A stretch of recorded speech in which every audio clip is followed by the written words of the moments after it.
আমরা মুড়ি দিছি খাওয়ার জন্য। ফার্ম থেকে নিয়ে গেছি, পরে রাইখে আবার গাছে বাঁধা দিছি একটু কষ্ট করে খাওয়ার জন্য। দেখি নিতে পারি কিনা।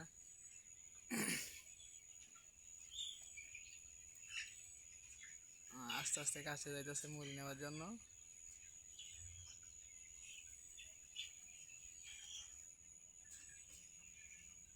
অবশেষে ওই যে দেখেন, ওই যে দেখেন, ওই যে দেখেন কিভাবে আসতেছে। ওই যে গাছে বান্দর। এই যে মুড়িটা নিয়ে গেছে, মুড়িটা নিয়ে আস্তে আস্তে চলে যাইতেছে। এই মুড়িটা পড়ে যাইতেছে, মনে হয় ধরতে অসুবিধা হয়েছে। বড়ি গাছে বাঁধছি তো, কাঁটার গায়ে খাইতেছে আর কি। এই যে সব মুড়ি পড়ে যাইতেছে, এমন পলিথিনটা উল্টায় ধরছে।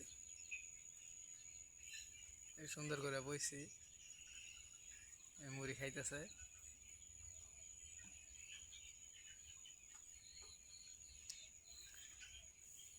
কত সুন্দর মুড়ি খাইতেছে দেখেন আপনারা। এখানে কিন্তু স্পষ্ট দেখা যাইতেছে না, একটু ক্যামেরাটা ওইদিকে নেই। এই যে বান্দর মামু মুড়ি খাইতেছে।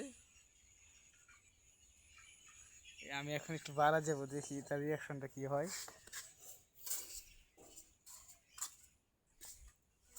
এই যে কি কত বড় রাপ দিছে মুড়ি নিয়া।